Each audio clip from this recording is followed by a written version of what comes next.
کابل بدھ کے روز افغان وزارت خارجہ کے باہر ایک خودکش بمبار نے کم از کم 5 افراد کو ہلاک کر دیا، پولیس نے کہا، لیکن بعض حکام نے ہلاکتوں کی تعداد زیادہ بتائی ہے۔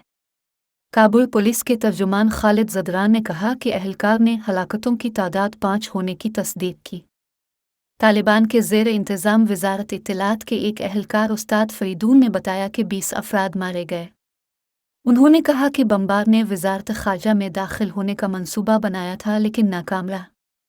اس علاقے کی ایک تصویر، جس کی تصدیق سرکاری ذرائع نے کی ہے، کم از کم 9 ہلاک زخمیوں کو وزارت کے باہر پڑے ہوئے دکھایا گیا ہے۔ زدران نے کہا کہ دھماکہ شام 4 بجے 1130 GMT پر ہوا۔ فوری طور پر کسی گروپ نے ذمہ داری قبول نہیں کی۔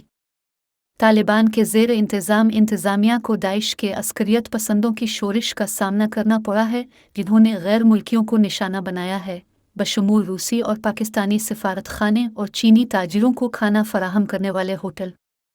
دھماکہ دن کے ایک مصروف وقت میں ایک بھاری قلعہ بند علاقے میں ہوا، جس کے چاروں طرف ایک سڑک پر چوکیوں سے گھرا ہوا ہے، جس میں کئی وزارتیں ہیں۔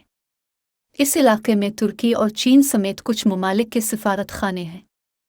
کسی بھی ملک نے طالبان کو تسلیم نہیں کیا، جنہوں نے اگست 2021 میں افغانستان پر اتنی تیزی اور آسانی کے ساتھ قبضہ کیا، جس نے دنیا کو حیران کر دیا، جس کے بعد صدر اشرف غنی ملک چھوڑ کر بھاگ گئے اور ان کی حکومت گر گئی۔